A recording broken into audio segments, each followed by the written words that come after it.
পরে হবে নবীর নবুয়তের জন্য আমি গৌসে পাক মরা মানুষকে জীবিত করতেও সক্ষম। জোরে বলি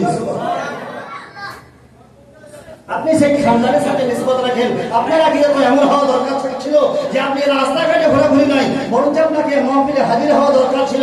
এখানেতে হাজির হয়ে সুবহানাল্লাহ আলহামদুলিল্লাহ বলা দরকার ছিল, কারণ এখানে ফেরেশতা এন্ট্রি করে আপনার রাস্তা ঘোরাটা এন্ট্রি হবে না, আপনার ঘরেতে বসে থাকাটা এন্ট্রি হবে না, আপনার ঘরেতে আরাম করাটা এন্ট্রি হবে না, আপনার চায়ের দোকানে বসাটা এন্ট্রি হবে না।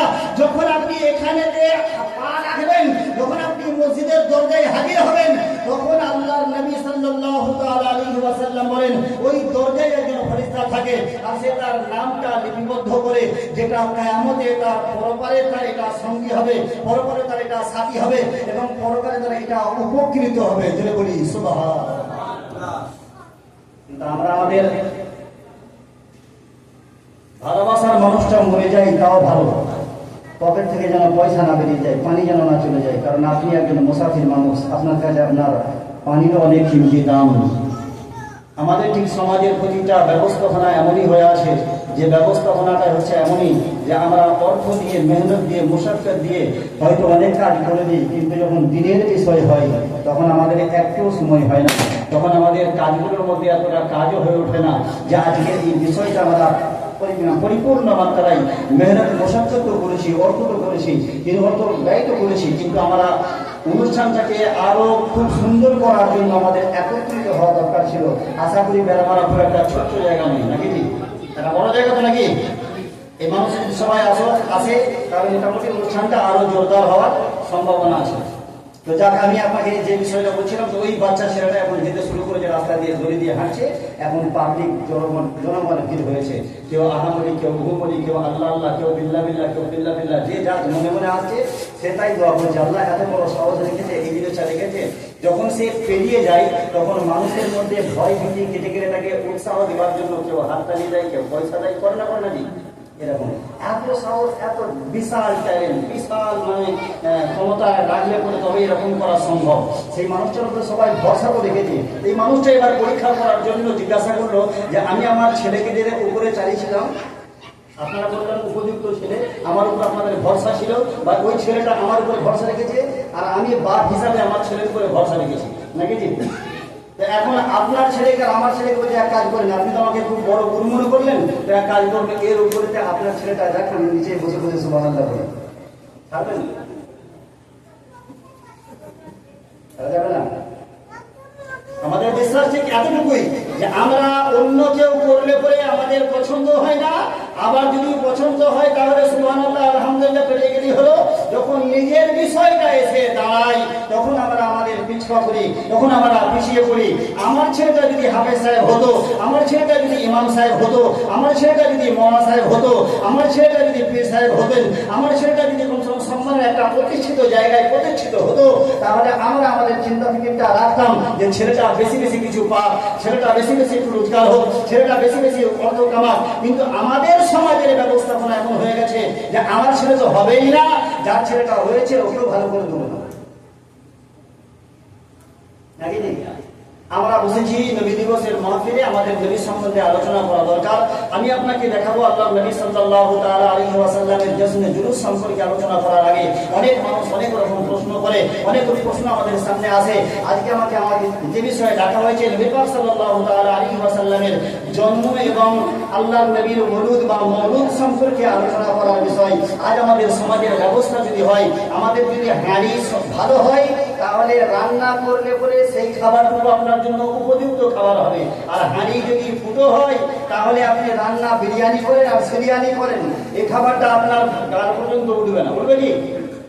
তো দুনিয়ার মিশাল অনুপাতে মনে করেন যে এটা এমন একটা হাঁড়ি, যে হাঁড়িটাকে আমি হাঁড়ি বলে উদাহরণ দিচ্ছি, কিন্তু অ্যাকচুয়ালি এটা হচ্ছে নারী। কি এটা? এটা নারী। এই নারীকে আপনি হাড়ি হিসাবে ধরেন, যে এই হাড়িটা যদি সুন্দর হয়, যদি এর কোনো না থাকে, এর যদি ছিদ্র না থাকে, এর মধ্যে যদি কোনো রকমের খারাপই না থাকে, তাহলে ওই হাড়িতে আপনি যে খাবারটুকু দেবেন, যে চাল দেবেন, পানি দেবেন, তরকারি দেবেন, যা আপনি দেবেন, এটা আগুনে রাখলে পরে আগুনে সিদ্ধ হবে, এটা আপনার জন্য উপযুক্ত এবং প্রোটিনযুক্ত খাবার হবে। কিন্তু আজ আমাদের দুনিয়াতে, আজ আমাদের সমাজেতে ফাতেমা হাজারো পাওয়া যাবে, আমিনা হাজারো পাওয়া যাবে, খাদিজা হাজারো পাওয়া যাবে, আসিয়া হাজারো পাওয়া যাবে, কিন্তু আমাদের চরিত্রের দিকে লক্ষ্য করলে আজ একটা আমিনার পেটে মোহাম্মদ আসে না, আজ একটা ফাতেমার পেটে গৌসে আজম আসে না, আজ একটা ফাতেমার পেটে ইমামে হাসান আর হোসেন আসে না, আসেনি? আর আসাটা সম্ভব নয়। কিন্তু হাসান যদি না আসে, গোলামে হাসান তো আসতে পারে, হয়তো গৌসে পাক না আসতে পারে, কিন্তু গৌসের গোলাম তো আসতে পারে, খাজা না আসতে পারে, খাজার গোলাম তো আসতে পারে। কিন্তু আমাদের চরিত্র এমন হয়ে গেছে, আমরা আমাদের মাকে তেমন শিক্ষা দিই না, আমরা আমার বিবেকে সেরকম শিক্ষা দিই না, আমরা আমার মেয়েকে সেরকম শিক্ষা দিই না। আমরা নিজেদের ঘরের দিকে লক্ষ্য যখন করি, তখন আমার বৌমা যদি ভুল করে, তখন বলে আমার বৌমা আমাকে খেতে দেয় না, আমার বৌমা আমাকে দেখতে পারে না, আমার বৌমা আমাকে খাবার দেয় না, আমার বৌমা আমার বেটিকে, জামাইকে, আমার বেটাকে এমন কবজা করে নিয়েছে যে ও সংসারে কোনো খরচাই দেয় না। কিন্তু তার বেটি যখন তার জামাইকে কবজা করে, তখন আর মা মুখ খোলে না। বলেছি কার মুখ খোলে? মুখ খোলে না। কিন্তু আমার আপনার নবী সাল্লাল্লাহু তাআলা আলাইহি ওয়াসাল্লামের চরিত্র, সাইয়্যিদা মা ফাতেমাতু যাহরা সালামুল্লাহ আলাইহাকে আল্লাহর নবী মাওলা আলীর হাতে তুলে দিয়েছেন। তুলে দেওয়ার পরে যে ফাতেমাকে যখন শাদী হয়ে গেছে, বিয়ে হয়ে গেছে, হয়ে যাওয়ার পরে ফাতেমাকে ঘরে ডেকেছেন। আলী তার ঘরেতে আছে, ফাতেমা আল্লাহর নবীর কাছে আছে। আল্লাহর নবী ফাতেমাকে ডেকে বলে, ফাতেমা, আজ থেকে তোমার সমস্ত বিষয়ের দায়িত্ব আমি ইমামুল সমস্ত ওলিদের ইমামের হাতে তুলে দিয়েছি। আজ থেকে মাওলা আলীর খুশি এবং মাওলা আলীর রাজিতে ফাতেমা তুমি রাজি হয়ে যাও। জোরে বলি সুবহানাল্লাহ। ফাতেমা আজ থেকে আলীর খুশিতে খুশি হবে, আলীর কান্নাতে কান্না হবে, আলীর যে সমস্ত বিষয়তে তুমি রাজি হয়ে যাও। সাইয়্যিদা মা ফাতেমাতু যাহরাকে বললেন, ফাতেমা, শুধু এতটুকু নয়, যদি আলী তোমার কোনো কারণেতে, তোমার কোনো ব্যবহারেতে, তোমার কোনো আদর্শেতে, তোমার কোনো আখলাকে, তোমার কোনো চালে চলনে যদি আলী কষ্ট পাই, আমি মোহাম্মদ যদি আমার সামনে তোমার ইন্তেকাল হয়ে যায়, তো আমি মোহাম্মদ তোমার জানাজায় শরীক হব না। জোরে বলি সুবহানাল্লাহ। আর আমাদের বাড়ির মাহবুবকে যদি বলা হয়, যদি জামাই আজকে এক ঘামেলে চলে তুই ঘর ছেড়ে, তারপর সারাকে দেখছি নাকি পার্টি অফিসে যাবো, পঞ্চায়েতে যাবো, থানা পুলিশ হবে, কেস কাছারি হবে, নানা রকম বিষয় হয়ে দাঁড়াবে, তখন আর জামাই থাকবে না, থাকবে কি? কিন্তু নবী কি শিক্ষা দিলেন? নবী বললেন যেমন এমন একটা নারীকে শিক্ষা দিতেন যিনি সমস্ত নারীদের জান্নাতের সরদার। জোরে বলি সুবহানাল্লাহ। আসলে শিক্ষার উদ্দেশ্যটা কি ছিল নবী পাক সাল্লাল্লাহু আলাইহি ওয়াসাল্লামের? যে যাতে আমার উম্মতরা মেয়েদেরকে এরকম শিক্ষা দেয়, তারা যখন স্বামীর ঘরে পাঠাবে, তখন যেন স্বামীকে এইরকম আদব এহতেরাম করে, এরকম ভালোবাসে, এরকম মহব্বত করে। কোনো ঘরে যদি তার স্ত্রী তার স্বামীকে এরকম মহব্বত করে, মনে হয় সেই স্বামীটা অন্য কোনো জায়গায় যাবে, আর যাওয়ার কোনো গুঞ্জাইশ থাকবে না। কিন্তু এই আখলাকটা আমার নবী সাল্লাল্লাহু তাআলা আলাইহি ওয়াসাল্লাম তার সাহাবীদের কাছে রেখেছিলেন এবং নিজের চরিত্রের মধ্যে নবী পাক সাল্লাল্লাহু তাআলা আলাইহি ওয়াসাল্লাম দিয়েছেন। এজন্য আমরা নবীর জীবনী নিয়ে আলোচনা করার আগে নিজেদের জিন্দেগি থেকে একবার লক্ষ্য করে দেখব যে আজ আমরা আমাদের যে কাজগুলো করছি, এই কাজটা কতটা নবীয়ানা কাজ হচ্ছে।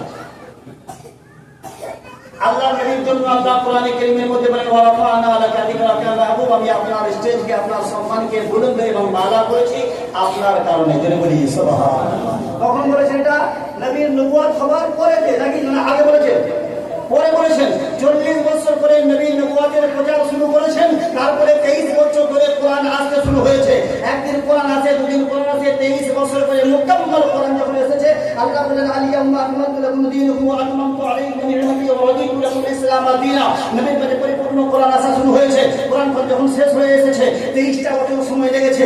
এর মধ্যে আল্লাহ নবীকে আল্লাহ বললেন, ওয়া রাফা'না লাকা যিকরাকা, মাহবুব, আমি আপনার স্টেজকে, আমি আপনার সম্মানকে, আমি আপনার কিরদারকে, আমি আপনার চরিত্রকে, আপনার ব্যবহারকে, আপনার সমস্ত বিষয় থেকে আলা করলাম এবং আফসার করলাম। কি করে করলেন?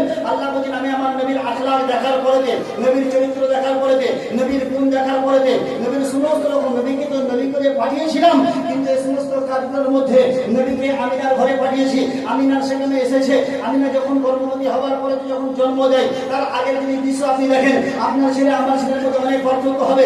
নবীকে আল্লাহ নূর বলেছেন, বাসারে বলেছে। আপনি একবার কোরআন পড়ে দেখেন, নবীকে আল্লাহ হাজির এবং নাজির বলেছেন, আপনি কোরআন পড়ে দেখেন। নবী ইলমে গায়েব জানতেন, আপনি কোরআন পড়ে দেখেন।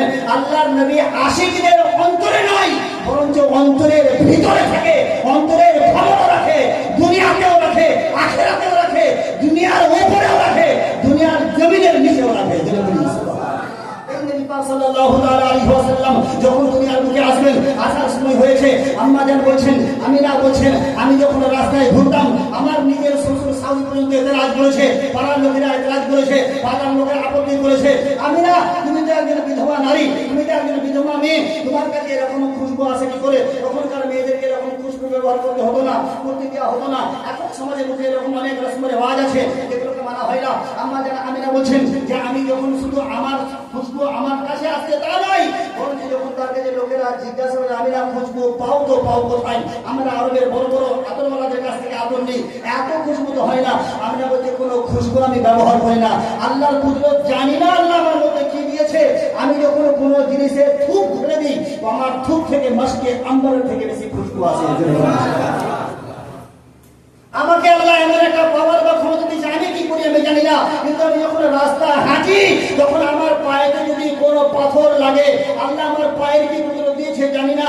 আমি না এখনো জানি না যে তার পেটেতে মুহাম্মদে আরবি আছে, আমি না এখন জানি না ইমামুল আম্বিয়া আছে, আমি না এখন জানি না শাফিউল মুজনবিন আছে, আমি না এখন জানি না আনিসুল গারিবিন আছে, আমি না এখন জানি না যে ইনি সমস্ত ইমামদের ইমাম আছেন। এখনো আমি না জানি না যে যাকে তিনি পেটে ধরেছেন ইনি শুধু দুনিয়ার ইমাম নয়, আখিরাতের ইমাম, এ শুধু দুনিয়ার নবী নয়, আল্লাহ নিজে তাকে নবী করে ডাকেন। চলে বলি সুবহানাল্লাহ। আমি না বলছি আমি যখন তোমার কাছে যেতাম, পানি আমি আনার জন্য যেতাম, পানি আনতাম, পানি আনার জন্য যখন তোমার কাছে যেতাম, তোমার নিজের পানি ফোয়ারা জোশ মেরে উঠে আসতো। লোকেরা বলতো আমি না তুমি কিছুক্ষণ ওয়েট করো, আমরা এটা পানিটা তুলে নিই। হযরত আমিনা বলছেন যে আজ যখন গর্ভের মধ্যে আমার এসেছে, আসার পর আমার এই দৃশ্যগুলো দেখার পর আমি বুঝতে পারলাম যে আমার কাছে যে এসছে একদিন বা ছোটখাটো মামুলি কোনো বিষয় নাই, এটি বলে আমি স্বপ্নের মাধ্যমে দেখলাম। আমি আপনাকে বর্তমানে হেকায়েত শোনাবার জন্য আমি মেন একটা মকসদ থেকে আসার জন্য বললাম। মা আমিনা বলছেন আমার পেটে যখন মুহাম্মদ সাল্লাল্লাহু আলাইহি ওয়াসাল্লাম এসেছেন, আমি কখনো আদমকে দেখেছি, কখনো শীষকে দেখেছি, কখনো লুতকে দেখেছি। অন্যান্য নবীরা এসে আমাকে বাশারাত দিয়েছে, আমি না তোমার পেটে কোনো সাধারণ নয়, ইনি হচ্ছেন ইমামুল আম্বিয়া আসছে। জোরে বলি সুবহানাল্লাহ। আমি না বুঝতে পেরে গেলাম যে আমার কাছে আল্লাহ শেষ নবী বা আখির নবী বা কোনো একজন গণ্যমান্য ব্যক্তিকে আল্লাহ আমাকে পাঠাচ্ছেন। আমি না যখন বুঝতে পেরেছেন যে সমস্ত ব্যক্তিদের মধ্যে থেকে সবথেকে শ্রেষ্ঠ মানুষটা আমার কাছে আসছে, এই মানুষটা আসার আগে তিনি দায় হিসাবে ছিলেন, এর নাম হচ্ছে শিফা। কি নাম বললাম? শিফা। ইনি দায় হিসাবে, ইনি বলছেন আমি অনেক কাবিলা দেখেছি, অনেক গোষ্ঠী দেখেছি, অনেক জায়গায় আমি গেছি, এরকম করে দায় হিসাবে কাজ করেছি, কিন্তু যখন আমিনার ঘরে গেলাম, আমিনার ঘরে যাওয়ার সঙ্গে সঙ্গে দেখলাম তার ঘরেতে মস্কে আম্বরের থেকে বড় খুশবুময় ছিল। জোরে বলি সুবহানাল্লাহ। ছেলে এলে পরে মায়ের একটা ব্যথা হয়, মায়ের একটা কষ্ট হয়, আর কষ্ট হওয়াটা তো স্বাভাবিক, এটা একটা বড় ফজিলত আছে। আল্লাহ নবী বলেছেন মা যদি বাচ্চার জন্ম দিতে দিতে ইন্তেকাল করে, তাহলে 8টা শহীদের মধ্যে একটা শহীদের দরজা সে মা পাবে। জোরে বলি সুবহানাল্লাহ। কিন্তু আজ আফসোসের বিষয়, নবীর জীবনী আলোচনা করছি, মা বোনেরা অনেকে আছে, আমার বোনেরা খারাপ নেবেন না। একটা সময় ছিল যে পর্দানশীল মা বোনেরা ছিলেন, তখন একটা সময় ছিল দাদিদের 8টা 10টা 20টা বাচ্চা হয়েছে না, হয় নাকি? এরকম হয় না, 18টা ছেলের মা এরকম পাওয়া গেছে আগে, এখন আর পাওয়া যায় না। এখন তো হামদো আমার আদর নাকি, আমরা দুজন আর আমাদের দুজন থাকে, দুটো ছেলে হলেই যথেষ্ট, আর কিছু নেই। একটা হলো আপনি মার খাবেন, দুটো হলো মার খাবেন, আপনি শিক্ষা দিন, আপনি দেবেন না। আপনার 10টা হলো আপনি মার খাবেন, 5টা হলো মার খাবেন, কিন্তু কেন খাচ্ছেন এই বিষয়টা আপনি লক্ষ্য করে দেখেছেন কি একবার? যে এই পর্দা না করার কারণেতে আজ আপনি যখন বললেন আমি একটা পুরুষ নারী হয়ে একটা পুরুষের সমতুল্য জায়গায় বসবো, এখন তো দেখবেন যে কোনো জায়গায় এখন কাজ মানি হচ্ছে কমসে কম নারী পাশেই থাকে। আপনি অফিসে যান সেখানে নারী, এখন তো নতুন করে দেখছি পেট্রোল পাম্পও নেই, দেখছেন? হ্যাঁ, এখন মেয়েদের অধিকার আল্লাহ বলছে যখন আমি আমার কুদরতের অধিকার তোমাদেরকে যেটা দিয়েছিলাম, ফানকিহু মাতাবালাকুম মিনান নিসাই মাসনা সুলাসা ওয়া রুবা, আমার একটা বিধান ছিল, একটা দুটো তিনটে বা চারটে নারীকে তোমরা বিয়ে করবে। যদি এদের মধ্যে তুমি ভালো ব্যবহার না রাখতে পারো, তাহলে একটাই মাত্র বিয়ে করো, দ্বিতীয় কোনো প্রয়োজন নেই। আমি তোমাদের জন্য পর্দা করেছিলাম, তোমাদের জন্য নমিনা হিসাবে সাইয়্যিদা মা ফাতেমাতুজ জাহরাকে রেখেছিলাম, তোমাদের জন্য খাদিজাকে রেখেছিলাম, তোমাদের জন্য রাবিয়াকে রেখেছিলাম, তোমাদের জন্য আমিনাকে রেখেছিলাম। যার কাছে এমন একটা নারী, যে নারীর নাম হচ্ছে সাইয়্যিদা ফাতেমা, যার কাছে মালাকুল মউত পর্যন্ত এসে আল্লাহ যে নারীকে এখনো কেউ স্পর্শ করে নাই, আমি কি করে স্পর্শ করব? আল্লাহ বলেন স্পর্শ করার কোনো প্রয়োজন নেই, তুমি দূর থেকে জান্নাতের একটা ফল নিয়ে যাও, ফল নিয়ে গিয়ে বলে যা আইয়াতুহান নাফসুল মুতমাইন্না তুরজি ইলা রাব্বিকা রাদিয়াতান মারদিয়া, তোমাকে স্পর্শ করতে হবে না, জান্নাতের ফল দেখাও, ফাতেমার রূহ তোমার কাছে হাজির হয়ে যাবে। জোরে বলি সুবহানাল্লাহ। আর তুমি এমন একটা মা হয়েছো, তুমি এমন একটা বোন হয়েছো, তুমি এমন একটা বিবি হয়েছো, তুমি এমন একটা খালা হয়েছো যে তুমি যখন ফাতেমার পর্দাকে ছেড়ে দিয়েছো, তুমি যখন আসিয়ার পর্দাকে ছেড়ে দিয়েছো, তুমি যখন আয়েশার পর্দাকে ছেড়ে দিয়েছো, তুমি যখন রাবিয়ার পর্দাকে ছেড়ে দিয়েছো, তুমি যখন পুরুষের কাছে কান দিয়ে যখন চলতে শিখেছো, তুমি যখন নিজেকে মনে করে বড় করে নিয়েছো, আমি আল্লাহ তোমাকে এত বড় বেপরদা করে দিয়েছি যে তোমার ঘরেতে আর খালাস হবে না, তোমার ঘরেতে আর বাচ্চা হবে না, তোমাকে হাসপাতালে যেতে হবে, তোমাকে নার্সিংহোমে যেতে হবে, তোমাকে ডাক্তারখানায় যেতে হবে। তখন তোমাকে তোমার খালা 10টা বাচ্চা হয়েছে, কালকে একটা ঠুনকো ঘাস খাইয়ে দিয়ে ভালো হয়ে গেছে, এখন তোমাকে পর পুরুষ স্পর্শ না করলে তোমার ছেলে হবে না। এর কারণ একটাই, যে যখন থেকে তুমি আল্লাহ নবীর হিসাবকে ছেড়ে দিয়েছো, আল্লাহ বলে তুমি পর্দা ছেড়ে দিয়েছো, আমি তোমাকে বেপর্দা করে দেবো। তুমি আয়েশাকে ছেড়ে দিয়েছো, আমি তোমাকে ডাক্তারখানায় পাঠিয়ে দেবো। তুমি খাদিজাকে ছেড়ে দিয়েছো, আমি তোমার নার্সিংহোমে পাঠিয়ে দেবো। তুমি আমিনাকে ছেড়ে দিয়েছো, আমি তোমাকে পর পুরুষের কাছে পাঠিয়ে দেবো। আর হচ্ছে অতি বাস্তব সত্য কথা, তুমি যখন ফাতেমার সুন্দরকে ছেড়ে দিয়েছো, আল্লাহ তোমাকে বেপর্দা করে দিয়েছে। তুমি একবার পর্দা করেই তো দেখো, তুমি যখন ইজ্জতের সাথে থাকবে, তুমি যখন হেফাজতের সাথে থাকবে, তুমি যখন পর্দার সাথে থাকবে, তুমি যখন নেকাবের সাথে থাকবে, তুমি যখন বোরকার সাথে থাকবে, আল্লাহ বলছে তুই চলবি রাস্তায়, হিফাজত করবে ফেরেশতা। যেটা বলি সুবহানাল্লাহ। কে করবে? ফেরেশতা হিফাজত করবে। তুই একবার আমিনা হয়ে তো দেখ, তুই একবার খাদিজা হয়ে তো দেখ, তুই একবার রুকিয়া হয়ে তো দেখ, তুই একবার রাবিয়া হয়ে তো দেখ, তোর দিকে তাকানো তো দূরের কথা, তোর গায়ে হাত দেওয়া তো দূরের কথা, তোর দিকে তাকাতে সাহস পাবে না। এর গ্যারান্টি দিয়েছে আল্লাহ এবং তার রাসূল। যেটা বলি সুবহানাল্লাহ। আমরা যদি লাল নীল বাতি জেলে আর ঘুরে বেড়াই, তাহলে তো এমনি সমস্যা হবে না, হয় না? তুমি যদি এখন হিন্দি সিনেমার মতো নায়িকার মতো আর্টিস্টের মতো সাইতে শুরু করে দাও, তাহলে তোমার পর্যন্ত সালমান খান ঘুরবেই, তোমার পর্যন্ত শাহরুখ খান ঘুরবেই, তোমার পর্যন্ত অন্যান্য নায়করা ঘুরবেই। আর তারাও তো নায়ক এমন যে চুল কেটে যে নেড়া না ভেড়া বোঝা যায়, ওই এমন চুলের কাটিং। আর তাতেই আমার মন পাগল, তাতেই আমার মামলাটা পাগল হয়ে তোমার মধ্যে কি না কি করছে। ওর 4 আনা পয়সা পকেটে নেই, শুধু ফুটুরি মারে, ওর বাপ রিচার্জ করে দেয়, ওটিও ক্যারি করে যায়। বাস্তব জিনিস, এগুলো অতি বাস্তব জিনিস। আমরা সুন্নি বলছি, আমাদের সুন্নত মোতাবেক চলা দরকার। আল্লাহ নবী সাল্লাল্লাহু তাআলা আলাইহি ওয়াসাল্লামের জীবনী বলছিলাম যে আল্লাহ নবী যখন জন্মগ্রহণ করেছেন, তখন এই সাহাবা শেখা বলছে যে আমি আল্লাহ নবী সাল্লাল্লাহু তাআলা আলাইহি ওয়াসাল্লামের জন্মের সময়তে দেখলাম যে তার ঘরটা আলোয় আলোকিত হয়ে গেছে। যেটা বলি সুবহানাল্লাহ। মায়েদের প্রসবের বেদনা হয়, আমি না কোনো কান্নাকাটি করিনি, কোনো চিৎকার চেঁচামেচি থাকে নাই। ছেলেটা যখন ভূমিষ্ঠ হয়েছে, সব থেকে মজার বিষয় আমি দেখলাম, আমার হাতে অনেক ছেলের জন্ম হয়েছে, কিন্তু আজ যে ছেলেটাকে আমি দেখলাম, সে ছেলেটার মধ্যে ভিন্নতা ছিল, তার ভিন্নতার মধ্যে নাপাক তাকে স্পর্শ করে নাই। যেটা বলি সুবহানাল্লাহ। যারা বলে নবী আমাদের মতন মানুষ, যারা বলছে নবী মাটি থেকে তৈরি, যারা বলছে মাটির নবী নূর থেকে তৈরি, তাদের সবার জন্য শিক্ষা। আমি আমরা জানা আমিনার কাছে যিনি দায় হিসাবে ছিলেন, ইনি বলছেন আমি দেখলাম মুহাম্মদ আরবির শরীরে কোনো রক্ত লেগে থাকে নাই, কোনো নাপাকে লেগে থাকে নাই, যারা পরিমাণ নাপাক নেই, বরঞ্চ যখন কোনো মানুষ জন্মগ্রহণ করে তখন সেখানে তো একটা দুর্গন্ধ আসে, কিন্তু কোনো দুর্গন্ধ নয়, এমন একটা মস্কে আম্বরের মতন খুশবু চারদিকে ছড়িয়ে গেছে। ছেলেটা যখন জন্মগ্রহণ করলো, আমি দেখলাম তার নাক কাটা অবস্থায়, মাথার চুল আঁচড়ানো অবস্থায়, সুরমা এবং আতর লাগানো অবস্থায়, এবং সে প্যান্ট জামা পরা অবস্থায়। এরকম ছেলে আমি কোনোদিন দেখিনি, যে ছেলে একবার আসার পরেই মাথাটা জমিনে রেখে দিয়ে সবাই সুবহান রাব্বিয়াল আলা আমরা সাজদায় করি। নবী মুস্তাফা যখন মাথা রেখে দিয়েছেন, সুবহান রাব্বিয়াল আলা করেন নাই, সুবহান রাব্বিয়াল আযীম করেন নাই, আল্লাহ নবী মাথাটা রেখে দিয়ে বললেন রব্বি হাবলি উম্মতি। আজ আমাদেরকে যারা প্রশ্ন করো, আমার উত্তর তার কাছে এটাই যে নবী দুনিয়ায় এসে একবার আমাদের জন্য কেঁদেছে, আমরা যত দিন থাকবো এই নবীর জন্য 12 রবিবারে আমরা কাঁদবো। যেন বলি যে নবী এসে নিজের কান্না খাদেন নাই, মায়ের কান্না খাদেন নাই, বাপের কান্না খাদেন নাই, বোনের কান্না খাদেন নাই, প্রতিবেশীর কান্না খাদেন নাই, অন্য কাউকে চিন্তা করেন নাই, নবী সাজদায় রেখে নিজের উম্মতের কথা চিন্তা করছি। হতভাগ উম্মতি, তোমার তো চিন্তা করা দরকার যে নবী দুনিয়ায় এসে তোমার জন্য কান্নাকাটি করে, তোমার কথা চিন্তা করে থাকে, তোমার জন্য পেরেশান হয়ে থাকে। এই নবীকে তুমি কমসে কম নিয়ে চিন্তা করার আগে ভাবনা চিন্তা করা দরকার ছিল। নবী এসে বারো রবিউল আউয়ালে আমাদের চিন্তা করলেন। শুধু আমাদের নয়, বরঞ্চ দুনিয়ার পরিস্থিতি এমন ছিল যেখানে আইয়ামে জাহিলিয়াতের যুগ ছিল, নারী জন্মগ্রহণ করলে বাপ নিজ হাতে জিন্দা দাফন করতো। ইতিহাস সত্য না মিথ্যা?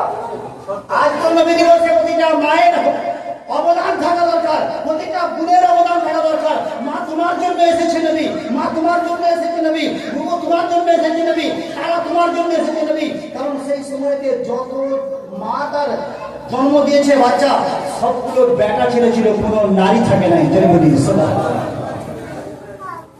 রবিউল আউয়ালে আইয়ামে জাহিলিয়াতের যুগ ছিল বটে, কিন্তু পরিস্থিতি এমন ছিল, আল্লাহর নবী যখন জওয়ান হয়েছেন, আল্লাহর নবী যখন বড় হয়েছেন, সাহাবায়ে কেরামরা জিজ্ঞাসা করেন, ইয়া রাসূলুল্লাহ, আপনি যে সময় জন্মগ্রহণ করেছেন এই সময়তে কোন সমস্ত মায়েরা যা জন্ম দিয়েছে সব বেটা ছেলে ছিল, কোনো মেয়ে ছেলে থাকে নাই। আল্লাহর নবী বলছেন, আমি রাহমাতুল লিল আলামিন।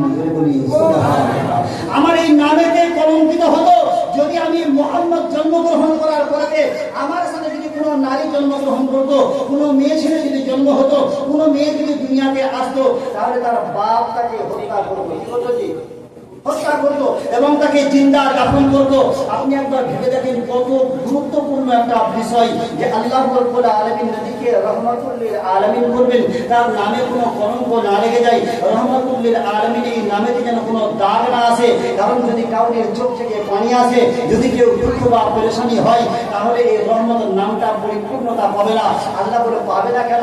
যে তৈরি করছে সে হচ্ছে খালিকে কায়নাত, যিনি তৈরি করছেন তিনি হচ্ছেন আলহামদুলিল্লাহ রাব্বিল আলামিন, তিনি হচ্ছে সারা জাহানের মালিক। আর যাকে দুনিয়াতে পাঠাচ্ছেন তিনি হচ্ছেন ওয়া আরসালনাকা ইল্লা রাহমাতাল লিল আলামিন। তো যিনি সারা জাহানের মালিক, তিনি তার রহমতকে রহমত করে পাঠাচ্ছেন সারা জাহানের জন্য।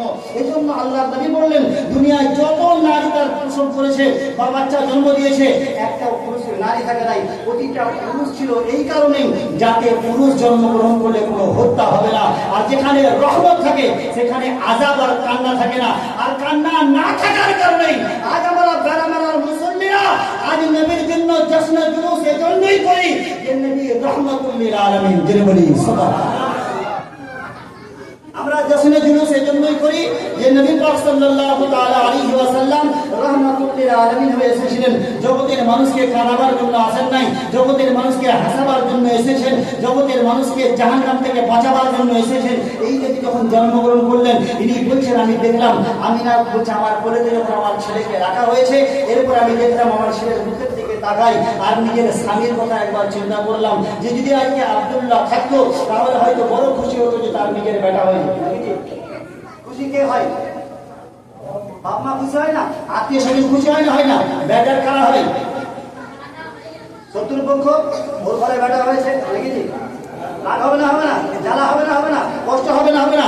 আমরা তো কিয়ামতের দিনেতে আমাদের বলার প্রয়োজন লাগবে না।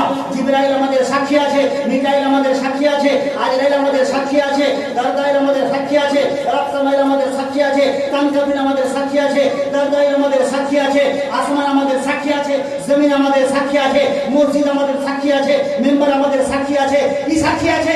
যে আমরা নবী দিবসে নবীর জন্ম দিবস পালন করতাম। কেন করতাম? এই জন্য যদি কালকে আমাদের ময়দানে আমাদেরকে ধরা হয় যে তোমরা এগুলো করতে কিসের জন্য, আমরা তো বলবো আমরা নবীর জন্য করতাম। কিসের জন্য করতে? কারণ নবী আমাদের ছিল, এই জন্য নবী আমাদের চিন্তা করেছে। আর আমাদের নবী হওয়ার কারণে আমরা নবীর জন্য চিন্তা করেছি। কে চিন্তা করবে? আমরা চিন্তা করবো। আমাদের নার্সিং যদি বাচ্চা হয়, আমরা যখন খবর পাই যে আমাদের ছেলে হয়েছে, আমরা ঘরে মিষ্টি মিলাই না মিলাই না, পাড়া প্রতিবেশী মিষ্টি খাওয়াই, লাড্ডু খাওয়াই, কেউ যে যেমন মানুষ সে তেমন খাওয়াই, কেউ হয়তো মিলাদ দেয়, কেউ হয়তো মাহফিল করে, কেউ হয়তো নিজের দান খায়রাত করে, কেউ হয়তো সাদকা করে, কেউ হয়তো লোককে ডেকে এনে খাওয়ায়, কেউ হয়তো অন্য কোনো খাবার তৈরি করে, কেউ হয়তো ইমাম সাহেবকে ডেকে এনে তোমরা খাইয়ে দেয়। খাওয়াই নাকি? এই যে খুশি, এই খুশিতে সেই খুশি হয় যে নিজের আত্মীয় হয়, যার সম্পর্ক ভালো আছে, এই ব্যক্তি খরচা করবে। আমাদের সাথে আমার নবীর সম্পর্ক ভালো, এই জন্য আমরা নবী দিবস করি। আমাদের সাথে আমাদের নবীর সম্পর্ক ভালো, এই জন্য আমরা জুলুস করি। আমাদের সাথে আমাদের নবীর সম্পর্ক ভালো, এই জন্য আমরা পতাকা উত্তোলন করি। আমাদের সাথে আমাদের নবীর সম্পর্ক ভালো, এই জন্য মাহফিলে মিলাদ সাজাই, আমাদের সাথে আমাদের নবীর সম্পর্ক ভালো, এই জন্য আমরা সালাম করি এবং দুরূদ করি। জোরে বলি আমাদের সম্পর্ক খারাপ আছে এই জন্য তোমরা সালাম করো না, তোমাদের সম্পর্ক খারাপ আছে এই জন্য তোমরা দুরূদ করো না, তোমাদের সাথে সম্পর্ক ভালো নাই এই জন্য তোমরা মিষ্টি মিলাও না, তোমাদের সাথে সম্পর্ক খারাপ আছে এই জন্য তোমরা জুলুস করো না। কিয়ামতের দিনে বোঝা যাবে যে আবে কৌশলের মালিক তোর বাপ নয়, বরঞ্চ আবে কৌশলের মালিক মুহাম্মদুর রাসূলুল্লাহ।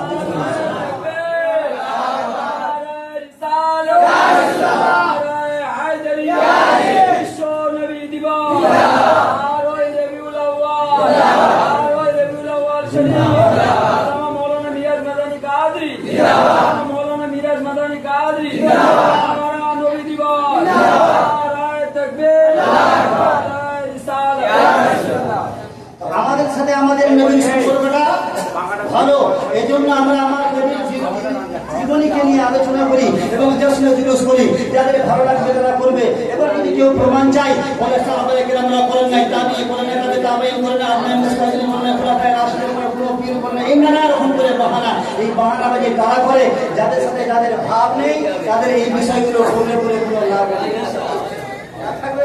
লাভ থাকবে না, লাভ তাদের হবে, লাভ তাদের হবে যারা ভালোবাসে। আমি যদি ইমামকে ভালোবাসি, ইমামের প্রতিটা কাজ আমার ভালো লাগবে, যদি ইমামকে দেখতে না পারি তাহলে ইমামের চরণ দেখা আমাদের ঘরের বিষয়টা হয়ে গেছে ঠিক এমন হয়। একজন পীর সাহেব ছিলেন খুব ভালো, নামি দামি পীর সাহেব, এত ভালো নাম ছিল তার যে নামটা সব জায়গায় থাকে। আমাদের সমাজের বিষয় হচ্ছে পীর মানে না মায়ে, পীর মানে না গায়ে, পীর মানে না বাপ, পীর মানে না সাপ, পীর মানে না গরু, আর পীর মানে না বোন। ওই পীর সাহেব এখন কারামত করা বিষয় ভালো কি যথেষ্ট, আল্লাহ তাকে সব শিক্ষা দিয়েছেন, মারফত দিয়েছেন, সব কিছু বিষয় দিয়েছেন, কিন্তু তার বউ তাকে মনে দিতে বলে মানে পীর সাহেব একদিন ঘর থেকে বাইরে গেছে, কোনো কারণবশত উপর দিয়ে উড়ে উড়ে যাচ্ছে। কিছুক্ষণ পর পীর সাহেব ঘর ঢুকে বউ বুঝে, জানো আজকে একটা পীর দেখলাম, এটা হচ্ছে অরিজিনাল পীর, বুঝে এই মাত্র ঘরের উপর দিয়ে উড়ে উড়ে যাচ্ছে, খেপিয়ে ওটা অন্য কেউ একটা আনি।